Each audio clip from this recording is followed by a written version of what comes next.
Hey everyone, it's Alissa Coram here, and I'm back with another technical analysis video. And last time we talked about early entries and how to spot them. And today I want to talk about early entries and managing risk.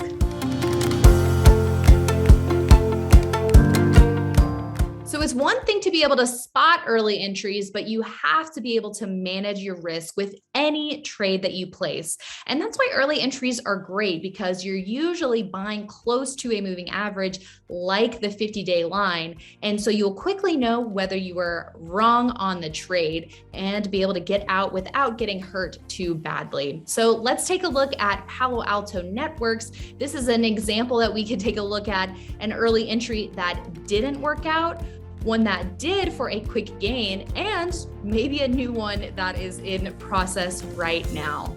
So here's a look at Palo Alto Networks, and you can see a quick pop higher at the end of February after the earnings report, but this was tied to those geopolitical headlines about the Russia and Ukraine conflict and cybersecurity needs. So this group really moved on those headlines towards the end of last month. So this was actually a trade that I made, and it cleared a trend line, as you can see here on 2/24, a big outside day in above average volume, clearing not only a trend line here and getting back above the 50-day line, but if you also draw a horizontal line over that resistance from earlier in February as well. We also had earnings out of the way, and it had a couple of quick days of gains and broke out of a flat base here. But this is exactly why I like the early entries, especially when you are in market conditions that are uncertain.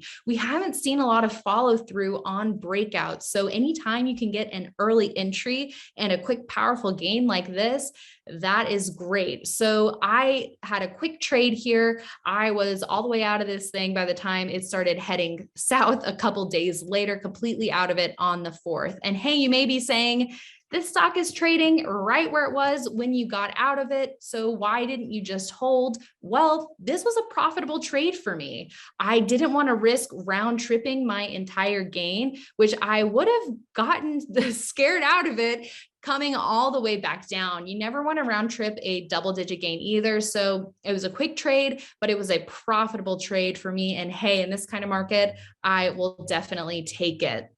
One thing that gave me conviction here was not only the price and volume action, but you can also see how the relative strength line was leading before the stock was breaking out on that outside reversal day that coincided with the early entry. And I want to contrast that with a potential early entry that some traders may have made earlier on in this base structure. So you can see on the 9th of February, when it retook the 50-day line, maybe some traders thought, hey, this is a great early entry. Palo Alto, look at this leading stock with the prior move. I want to get this right when it gets back above the 50-day line. But at that time, a red flag for me, or at least a caution flag, was the fact that we did not see that relative strength line leading the stock as it was carving the right side of the base at that time. So I didn't make this trade here, but if you did, there's definitely ways that you can manage your risk if you are wrong. So I think this is a great example of, even if it is an early entry that works out ultimately, heading into the trade, you need to assess your risk and your line in the sand of where you are going to get out. So on the 9th, when it cleared the 50-day line, that day it closed about 2% above the 50-day. So what you can do is, we like using a decisive break of the 10-week line. That's basically your equivalent of the 50-day on a weekly basis. But wait until the end of the week for your final sell, if you're scaling out, to see if the stock closed decisively below that 50-day or 10-week line rather. So let's go on over to the weekly chart. And by the end of the week, we did see a downside reversal with the stock over 2% below the 10-week line. So if you're keeping a really tight leash on things, maybe that is where you just got out of the trade completely, but maybe you wanted to give it a little bit more room, and that was just a signal to sell part of your shares. Well, if you see a couple of trading sessions later, it undercut that low. This was the Friday where it closed decisively below the 10-week line. So maybe you were getting out on the 17th where volume was picking up. It wasn't above average yet though. Or if you really wanted to give it room, you could have waited until the next session to get completely out, where we did see an uptick in volume. And at that point, earnings were just a couple of days away. And so you never want to be in a losing trade heading into earnings, especially when the market is on shaky footing. That's just not a kind of situation we want to be in at that point. That is just gambling. So that trade didn't work out, but if you gave this one a second chance, you could have gotten a quick gain from this. And then there's a couple of schools of thought. Maybe you are taking partial profits as the stock breaks out. And this is why focusing on those early entries instead of waiting until that traditional breakout is a great idea, because this was a failed breakout, but it did ultimately, at least for now, find support at that 50-day line. So this is a failed breakout, but those who are following that loss cutting rule of 7 to 8% should have been getting out. You don't want to get those losses out of hand.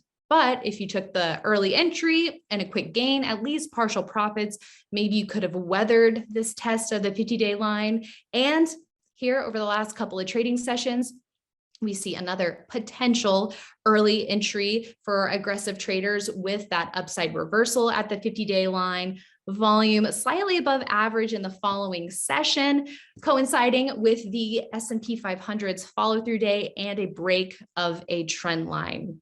So that's also where flexibility is really important. Maybe you did get shaken out of this stock, but if you have that conviction, it could be time to get back in. However, you also have to know what kind of market environment you're in. We are in the very early stages of a new uptrend, but there's still a lot of uncertainty out there, a lot of news-driven moves in the market, volatility, and the market has been focusing more on cyclicals, those energy names, oil and gas.